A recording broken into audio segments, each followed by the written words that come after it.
We're going to stay with that story. Collins Letsoalo, the former CEO of the Road Accident Fund, who's now said he will not appear before the SCOPA inquiry that's looking into allegations including mismanagement as well as the irregular awarding of contracts at the fund.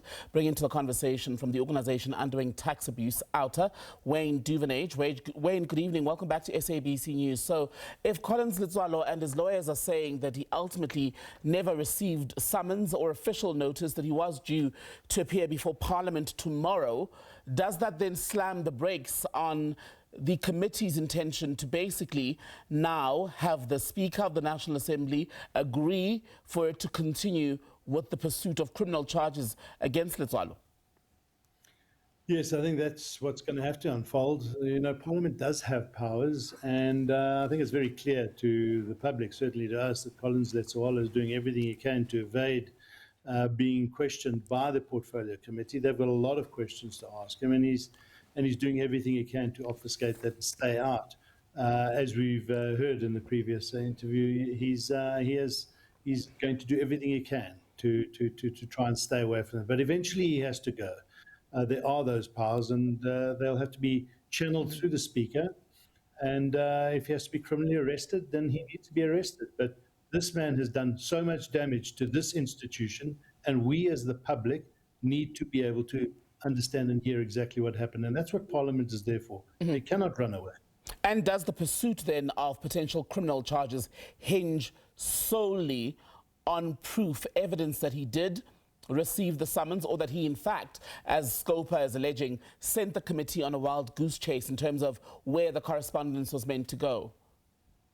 Yeah, look, that'll have to be proven. And I think now that he knows, maybe the Portfolio Committee needs to indulge him and his games a little and give him a little bit more rope to hang himself and give him a couple more days. But he's now got all this information. It's very clear. And, you know, of course, one has to prove it. You can't prove it. But he's known that they've been looking for him and set down these dates a long time ago. But he's playing games. So indulge him, give him a couple more days. He now knows that he needs to appear, work through his lawyers if need be, start the legal process is what I would say, but get him there. And if he doesn't want to come now after all of this, where you need, all Parliament would need to prove in court, look, we've done everything we can, we've been reasonable, we can now show that he does know. And if he doesn't come, arrest him. He needs to go to jail. He's not above the law, and this person, as I said, just constantly evades authority. And how much time would we actually be looking at in terms of potential jail time for defying an order to appear before a parliamentary committee? Well, I'm not sure. That would have to look up. I haven't studied that, but it would be jail time, hopefully with a fine or without a fine. Who knows? I think there. Let's find out exactly what that penalty would be. Okay, well, let's talk about what Letsoalo has said actually on the record, because last night when he spoke to SABC News, he said categorically that he would not be going to appear before this SCOPA inquiry. In fact, he called it a kangaroo court, where Songezo Zibi is chairperson, evidence leader, interrogator, witness elector, and adjudicator all in one. Is there any merit to that claim? No, you know, this committee is put together properly. It is constituted. It obviously, Songezo Zibi has been very vocal and looked into matters at SCOPA. And prior to him, the previous chairperson of SCOPA has been very, who's now the Deputy Minister of Transport, have been having this issue with the Road Accident Fund, its board, and Collins Letsoalo for years now. And he's been a law unto himself. He's been evading these institutions, and that's not going to happen anymore. I think the questions as well that need to start being asked is, why did Fikile Mbalula, the Minister of Transport at the time, and Sindisiwe Chikunga do nothing as ministers when his antics were exposed a number of years ago? So eventually now we have people in positions of power in Parliament that are putting their foot down. And, you know, I don't think he can escape this. He can filibuster a little bit more. He can, give them the runaround for a couple more days. But sooner or later, he's going to have to be there. If he thinks it's a kangaroo court, it's a parliamentary process. They're entitled to question him on what happened when he ran RAF. They've got a lot of questions, by the way. By the way, I've done a quick Google on that conversation we're having about a potential sentence. So take this with a pinch of salt, but apparently you could actually, by defying a parliamentary summons, it's a criminal offence and you can get up to a year, 12 months of jail time, a fine, or both. That's according to what I've been able to pull up on the internet while we've been speaking, Wayne. But I want to ask you about the potential of those criminal charges, or a criminal charge, if indeed Letsoalo is found to have defied an order by Parliament to appear before the SCOPA inquiry.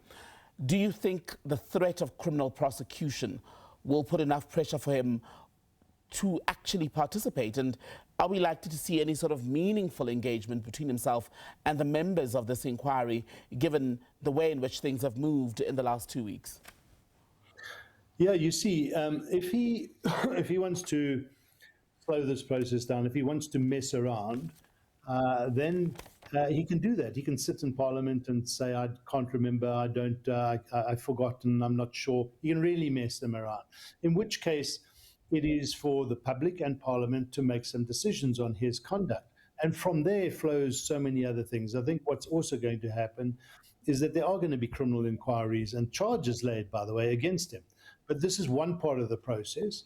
And the criminal matters will flow in due course. But we have a right to know, as the public and Parliament, what actually happened. Mm-hmm. And if he doesn't want to answer the questions, let's see what happens. I think a year's jail time is something he doesn't want to enjoy, and a fine, and possibly be charged as soon as he comes out for his misconduct and go back in for another 15 years, hopefully. And which of the things, briefly, Wayne, that this inquiry is seized with investigating, do you think Letsoalo has to answer for most, looking at the allegations of mismanagement, irregular awarding of contracts, there's overspending, etc.? It's all of those, and particularly the layoffs, the just usurping and abusing his powers, keeping people on long-term suspensions, keep them at home, pay their salaries, flouting the labour laws. That is a big issue for us. We've met with a number of senior managers who really have been badly treated by him and his team. So that's one area, but all the rest. And I just think the sad thing is that the rightful recipients of these claims have just been suffering for years under his management. Wayne Duvenage from the organisation Undoing Tax Abuse, otherwise known as OUTA. Good to talk to you. Thank you.